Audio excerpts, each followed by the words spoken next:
Today we are going to be talking about some more product management decisions, and we're going to be concentrating a little bit on one area that is so important to marketers today, and that is branding and how important branding really is. So let's just go ahead and get started right away. When we're talking about branding, we're talking about creating an identity for this product, something that the consumer or even the B2B buyer can relate to. So we're going to have to choose a brand name, a brand mark, or a character that represents our organization, our company, this particular product line. A brand name, for example, could be Nike, it could be Smuckers, it could be Nabisco, it could be Oreos. Okay, it doesn't have to be a company name, but it can be the name of a product, something that we really identify. To the public, that tells them who you are. That tells them what kind of quality they can expect from this product because they get to know that brand. A brand mark is a symbol that represents the product line or the company. For example, in Nike, they have that little check mark, what we call a swoosh. That represents Nike products. What about characters? Oh, I don't know, Mickey Mouse? Can anybody out there guess what company Mickey Mouse represents? I'm sure you all know that's Disney. But that is a registered brand or trademark that identifies a company. If Mickey Mouse is on it, you know who produced this. You know what kind of quality to expect. You have certain expectations. Now, when we talk about branding, in the U.S. we very commonly mean the same thing as trademark or trade name. When we call something a trademark or a trade name, that means we have registered it. It is legally protected. It belongs to us.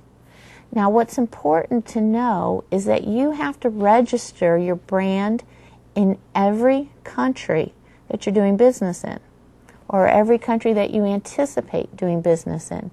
This is not a worldwide registration. It is a national registration. Once you are registered, it is protected. It belongs to you. Nobody else can use it without your permission, or else you have right to sue them on that. You can tell when a brand name's been registered or a symbol's been registered because it has that little R inside of a circle right next to it, which means registered. In the U.S., it's pretty hard to find a brand name that has not been registered. It is the first thing you need to do. You have to protect yourself that way. Now, when you're choosing a brand name, there are some guidelines, but there's no rules. For example, when you're choosing a brand name, it should be easy to spell, easy to say, easy to remember, give you an idea of what the product is about. A perfect example of a brand name that does all of those is Drano. It's easy to pronounce, it's easy to spell. You know right away it's going to have something to do with drains. You're going to remember that. That's not a difficult thing at all. It's a great brand name. But there's a lot of good brand names that don't fit into those descriptions as well. One I mentioned earlier is Smuckers. You know, Smuckers is very well known and has a great reputation for their jams and jellies. But that's a silly name. It's a family name, though. And so they chose to use it, and that's fine. They had to address that issue. A number of years ago, I can't even remember how many, number of years ago, they had a campaign out just focusing on their name and that it is a little more difficult and more unusual, really trying to build that brand identity. Why is that so important? Because of something we call brand equity. Brand equity is so important to an organization. It's how much that brand name is worth. We as marketers don't usually figure out a monetary value of the brand equity. Accounting people do. If we want to, as we'll talk about in a moment, if we want to allow somebody else to use our brand name, how much are we going to charge them? Well, that's what we find out through the brand equity, what it's actually worth. Marketing's responsibility is to increase that brand equity, to protect it, make sure nothing negative is associated with that brand name, and do everything we can to build that identity and the value of that brand, that it represents quality, that it's something that's going to have a long-term future. Individual products may come and go, but that brand is long-term value to a company. Now, when we talk about brands, common ways of talking about brands is looking at manufacturer, which are also called national brands, and private brands, which are also called dealer or store brands. Now, we could spend a lot of time talking about this. The fact is, manufacturer brands have always held the lion's share of the market, and they continue to do so, and they will for the foreseeable future. But private label brands, those store brands, are closing the gap. They're catching up. The reason is people are realizing there's not a whole lot of difference between manufacturer brands and private label brands. Sometimes they're identical. Why is that?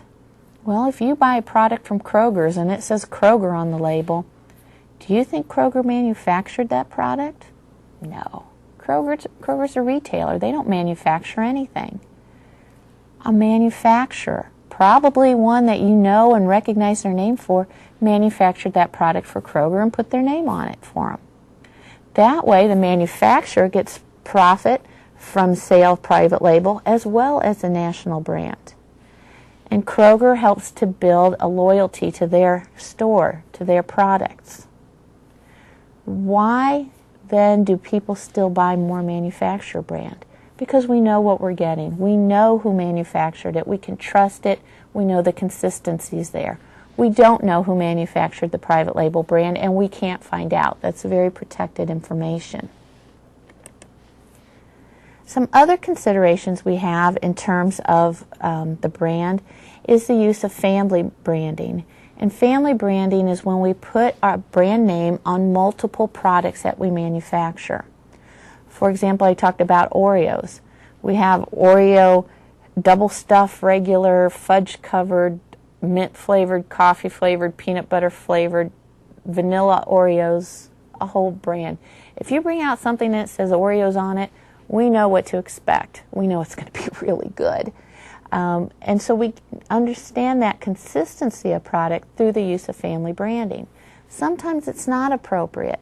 For example, if we had a negative image associated with a brand, we don't want to carry that forward onto other products, so we wouldn't want to family brand it at that point in time.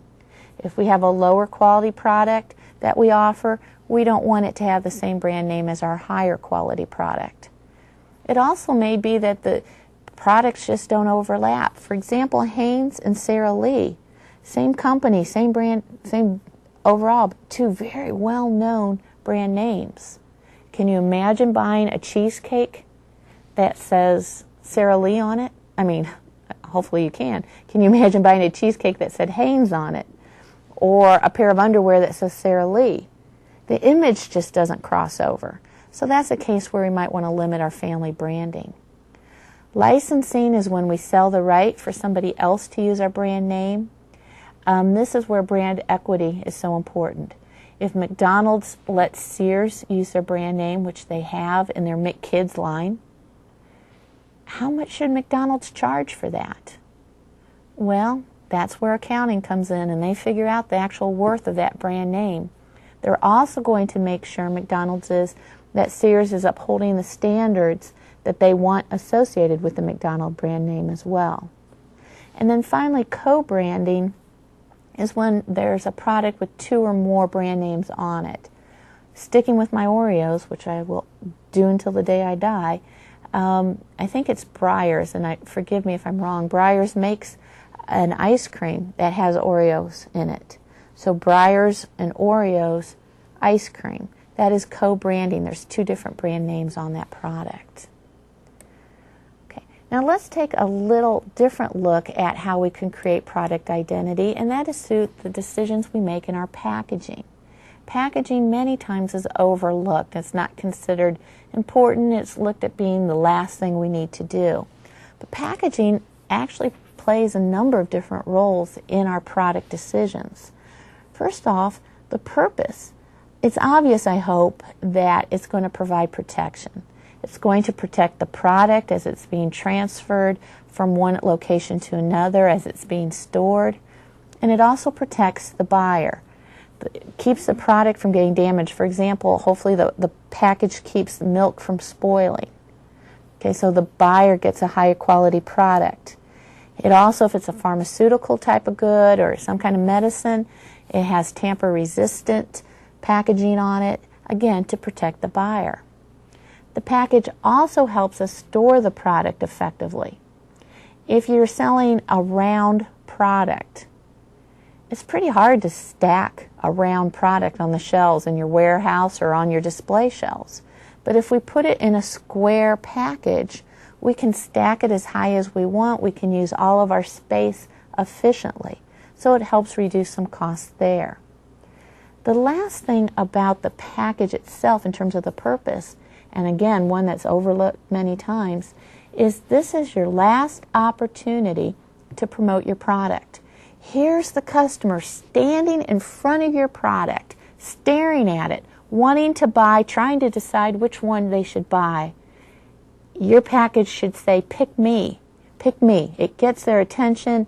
It gives them some kind of favorable information, hopefully promoting that brand, getting them, again, to buy your product because of your last attempt to promote it. Your package also needs to contain a label. Most products today contain a UPC code, which is the barcode that you're familiar with. It is necessary for scanning at checkout counters. The UPC codes identify the product, identify who made it. It can also track which batch it came from. So if there's ever a need to recall a product or something like that, we can trace it. The label needs to get attention. Okay, it needs to be effective. It needs to give information that is called for so that you can understand it. And sometimes it's very difficult. And this kind of goes into the next area that I have there, labeling laws. If we look at the label on food products, if you have an allergy, many times it's very hard to decide if this product contains that ingredient or not. Because of all the chemical names, because of how much information is on there, how small the print is, it's very difficult to read. So Congress is currently looking at a number of different labeling laws that they want to enact to try and make labels more standardized, more effective, something that somebody without a degree in chemistry can understand. It also is considering different labeling laws in terms of the use of specific words. For example, if you see the word light on a product, what does it mean? Right now, it could mean anything. We assume it means light in calories, but it doesn't have to be. It could be low in calories, low in fat, low in weight, light in color. It can mean a number of different things. There's no consistency. Okay, so let's try and wrap up what we've talked about here today. Products will come and go, but a company's long-term future revolves around their brands, especially as internet sales continue to increase. The reason for that is people are going to want to buy the brands they know and trust. So promoting the brand on the internet takes away a lot of the questions about not knowing what they're actually going to get when they order a product. And secondly, the package of a product is part of the product and needs to be incorporated into the strategic planning as much as the other elements of the product. That is all we have for this segment. I'll see you next time.